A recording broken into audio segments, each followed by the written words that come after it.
اینجا 2 هاپو داریم که خیلی خوشگل و با کلاس در حال نگهبانی دادن.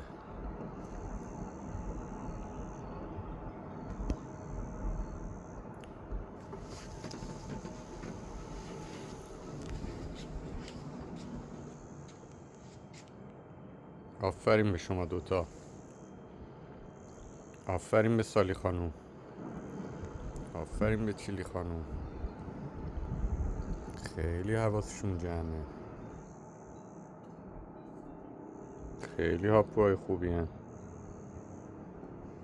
امشب هیچ گوشت همو نمیخورن، کشتی هم نمیگیرن با هم، فقط مواظب باغن.